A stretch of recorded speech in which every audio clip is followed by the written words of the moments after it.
নমস্কার বন্ধুরা, ঘটিবাটি রসুই ঘরে আপনাদের সবাইকে স্বাগত।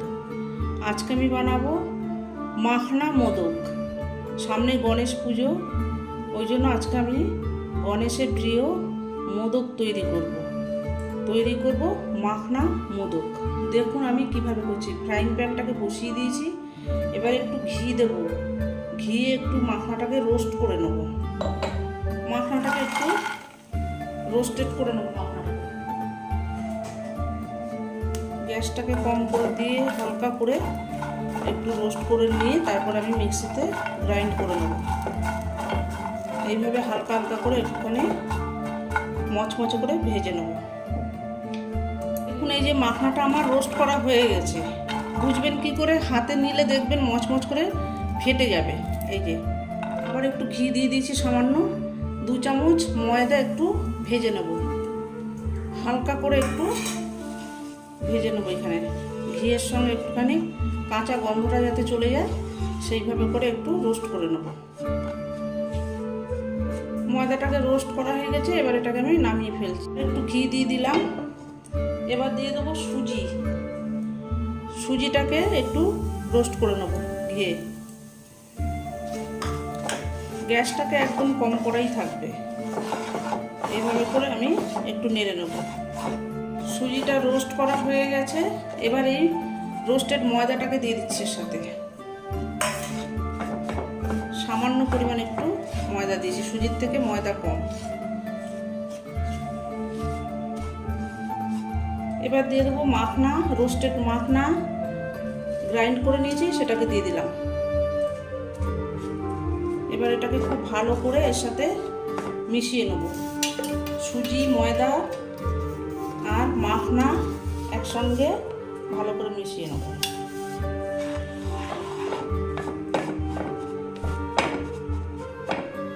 দিয়ে দেবো গরুর দুধ।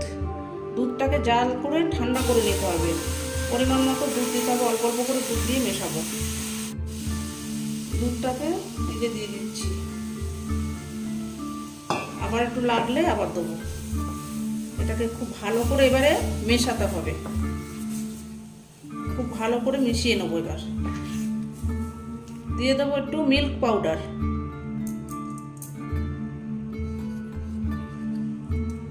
দু চামচ মতো মিল্ক পাউডার দিলাম।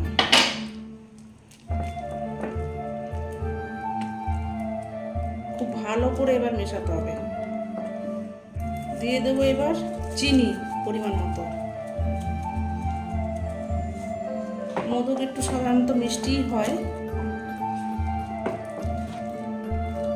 মিষ্টিটাকে স্বাদ বুঝে আপনারা দেবেন। একটু কনডেন্স মিল্ক।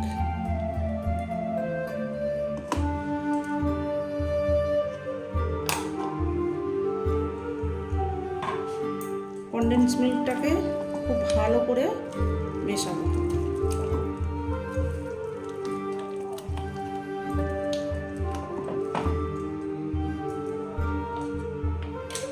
এবার দিয়ে দেবো কাজু আর পেস্তা। কাজু এই যে গুঁড়ো করে রেখেছি, আর পেস্তা এটাকে দিয়ে দিচ্ছি। খুব ভালো করে এবারে মিশিয়ে যাব। আর এখন কিছু দেওয়ার নেই। এবারে খুব ভালো করে মেশাতে হবে এটাকে। লো ফ্লেমে দিয়ে আস্তে আস্তে ধীরে ধীরে মেশাতে হবে। এই যে দেখুন ভালো করে মেশানো হয়ে গেছে। এবার আমি এটাকে নামিয়ে একটু ঠান্ডা করে নেব। এই যে প্যান থেকে ছেড়ে এসছে, মানে খুব ভালো করে মেশানো হয়ে গেছে। এবার একটু আমি ঠান্ডা করে নিয়ে তারপরে মোদকটাকে তৈরি করব। দেখুন বন্ধুরা, এই যে আমার মাখনার যে মিশ্রণটা তৈরি করেছিলাম সেটা আমি ঠান্ডা করে নিয়েছি। এবার এটাকে আমি মোদকের আকারে গড়ব। এই যে দেখুন মোদকের একটা ছাঁচ নিয়ে নিয়েছি। এবার এতে আমি একটু ঘি লাগিয়ে নেব। এইভাবে করে একটু ঘি লাগিয়ে নিচ্ছি।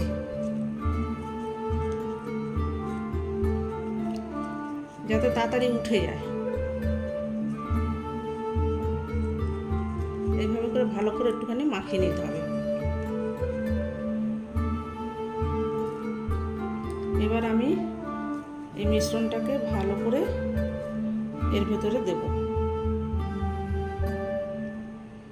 যে যেমন খুশি করতে পারেন। এখানে আপনি নারকেল কোড়াও দিতে পারেন। আমার ফ্রেশ নারকেল ছিল কিন্তু দিইনি আমি আর নারকেল।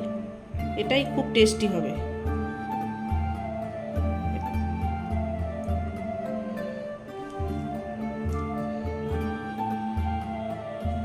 অপূর্ব স্বাদের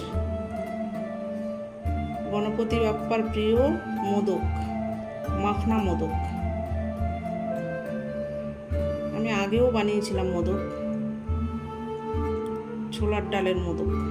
এইভাবে করে চেপে দেবো। এবার চেপে দিয়ে যেটা এক্সট্রা হবে সেটাকে আমি বের করে নেব। এক্সট্রা যেটা হয়েছে সেটাকে আমি এই যে বের করে নিচ্ছি।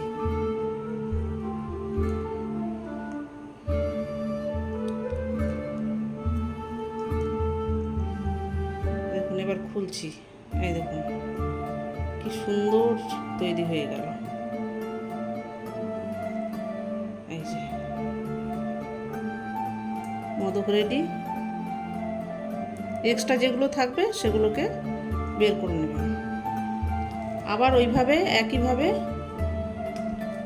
একই পদ্ধতিতে করবো। দুই পারে একটু দেব।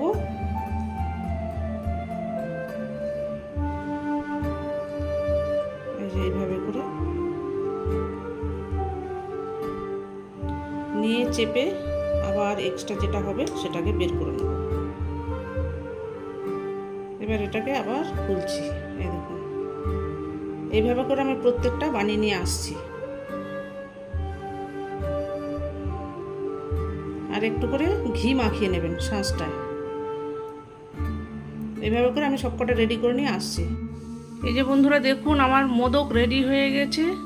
গণপতি বাপ্পার প্রিয় মোদক রেডি হয়ে গেছে। আমি সার্ভ করে দিয়েছি। দেখুন উপর থেকে একটু কেশর দিয়ে দিয়েছি।